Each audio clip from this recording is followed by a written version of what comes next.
Ray. And I wanted to go through all these positioners, these three low bleed position feedback positioners. I don't know exactly how much experience you have with DVC positioners, but these mounting kits can be a real pain in the butt, especially when you're doing it in the field. You've got those tiny little washers and all those tiny little screws, and then you got to put everything together because this doesn't come together. It comes in separate baggies, and it's just an absolute mess. So what I did was I put all this stuff together. I've got a 66770 actuator here behind me with 3-inch travel. Not that it really matters. I'm not stroking it. But I just wanted to explain the critical aspects to mounting it. This is more for if you've never mounted one. I have no idea if you have or not.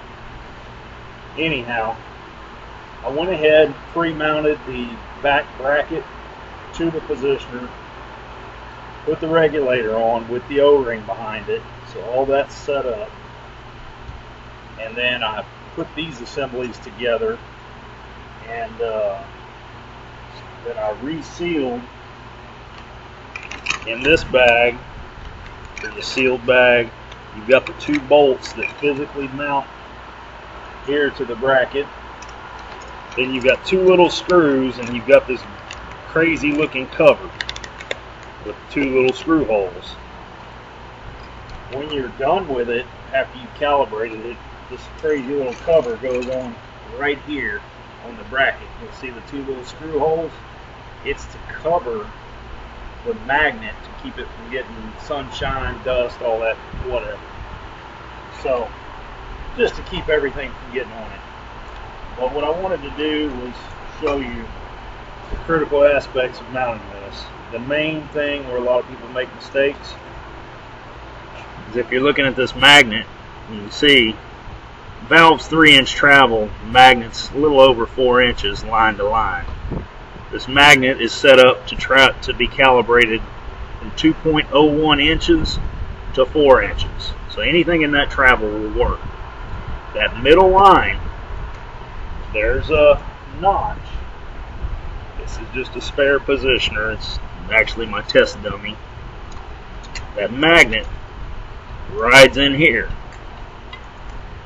When the valve is sitting at 50%, that line right there in the middle of the magnet should be lined up fairly close to this middle section in the gap of the positioner. I mean, this is basically how it should look. That's at 50% travel. So that's before you hook up power, before you really do anything. When you mount this thing and you physically stroke it, the half travel, that line in the middle of the positioner.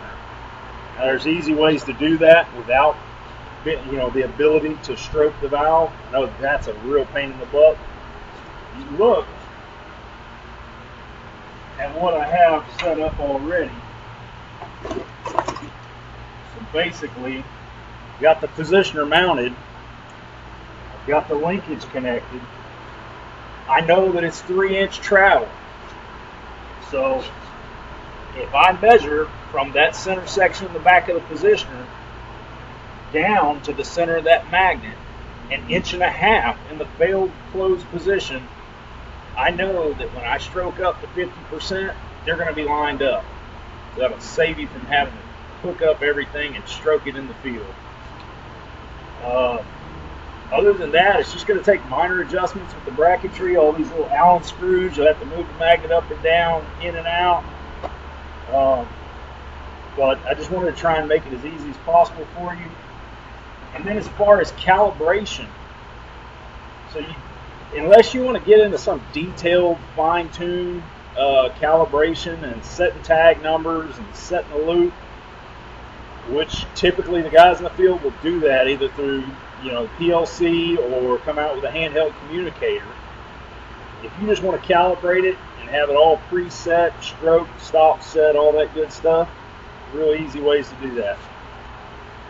Power supply, 24 volt power supply that can either be a Fluke 787, 3 9-volt batteries interlocked, run in series, and then come off the outside. That'll give you 24 volts. sounds crazy. Done it in the field quite a few times when the communicators fail or the Fluke 787 fails. Anyhow, all you got to do is hook up power, and then I'm going to grab you and bring you over here. Let's see here. You see the buttons. You see that little cow button? It's kind of tricky, but if you just press and hold it, maybe with a small screwdriver, for about 5 seconds, it should start running auto cow, getting everything down. Should be very simple, and yeah, I've only used it a few times. I love that they added that auto cow. Anyhow, I hope this video helps. Maybe you already are an expert, you've done 100 of them. If so, it'll still make your life easier the way I did the brackets, because that's a pain in the butt. Anyhow, good luck to you. Give me a shout if you have any questions.